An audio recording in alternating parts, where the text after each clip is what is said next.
मसीह यीशु के कादर नाम में आप सबको सलाम। मैं हूं एवेंजलिस्ट सनी पीटर और आप देख रहे हैं जीसस वर्शिप टीवी। आज का जो हमारा टॉपिक है वो है पाम संडे यानी खजूरों का इतवार। आज हम खजूरों के इतवार की अहमियत पर बात करेंगे। आज हम ये बात करेंगे कि यीशु यरूशलेम में शाहाना दाखिले के लिए क्या अहमियत है, या ये कि खजूरों का इतवार क्या है। अजीज़ों, यीशु यरूशलेम में शाहाना दाखिले को हम खजूरों के इतवार वाले दिन यीशु की यरूशलेम में आमद के तौर पर जानते हैं, जो कि यीशु की मसलूबियत से पहले का इतवार था।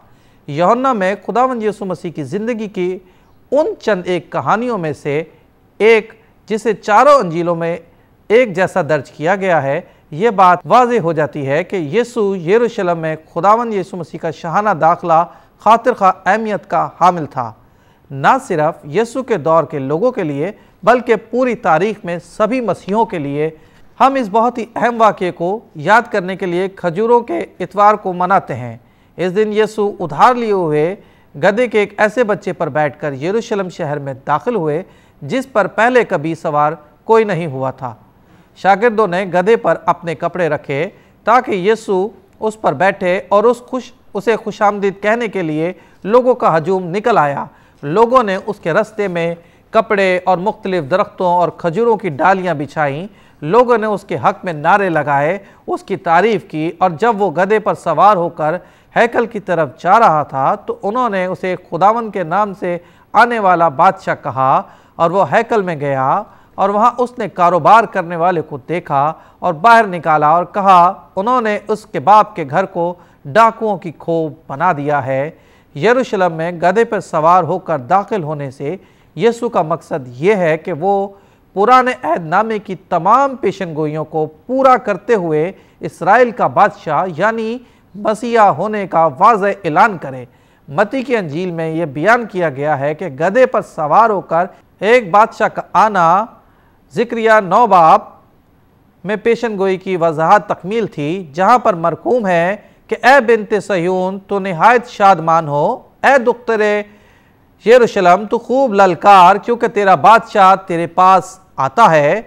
वो सादिक है, निजात उसके हाथ में है, वो हलीम है और गधे पर, बल्कि जवान गधे पर सवार है।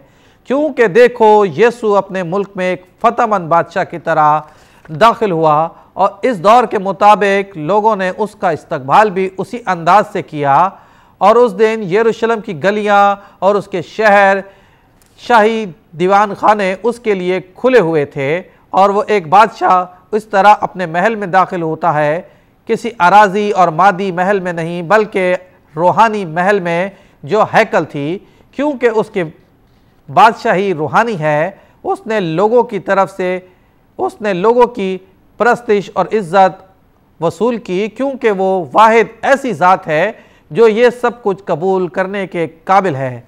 अब वो अपनी शागिर्दों को खामोश रहने के लिए नहीं कह रहा। मत्ती 12 बाब उसने उन्हें खुले आम अपनी तारीफ और प्रस्तिश करने के लिए इजाज़त दी। यीशु के रास्ते में अपने कपड़े बिछाना और उस दौर में शाही ख़ानदानों को खैराज अकीदत पेश करने का एक ख़ास अंदाज था। देखें, दूसरा सलातीन 9 बाब लोगों के सामने खुले आम ऐलान कर रहा था कि वही उनका बादशाह है और मसीहा है, जिसका वो बहुत ज़्यादा इंतज़ार कर रहे थे। जिन्होंने खुश आमदीद के बाद नारे लगाए, इस बात का ऐलान किया कि वो उनका बादशाह है और इस बात को तस्लीम किया था कि वो दाऊद की नस्ल से है और खुदा के नाम से आता है। ये एक ऐसे बादशाह की कहानी है जो शानदार शाही पोशाक पहनकर बहुत ज़्यादा जोश खरोश में या शोरगुल करते हुए हजूम के साथ नहीं बल्कि बड़ी हलीमी के साथ एक गधे पर डाले गए गरीब गुरबा के कपड़ों पर बैठकर शहर में दाखिल होता है।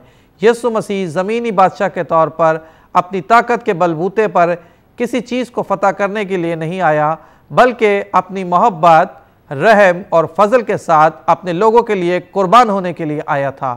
उसकी बादशाही दुनियावी नहीं, शान व शौकत और फौजी कुव्वत पर मबनी नहीं थी, बल्कि उसकी बादशाही खिदमत गुजारी की थी। उसने अपने ज़ोर बाजू से अक़वाम को फतह नहीं किया, बल्कि उसने लोगों के दिलों और जहनों को फतह किया।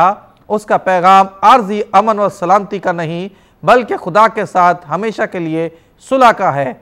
अगर यीशु ने आपके दिल के अंदर शाहाना दाखिला किया है तो वो सलामती और मोहब्बत के साथ वहाँ पर सल्तनत करता है।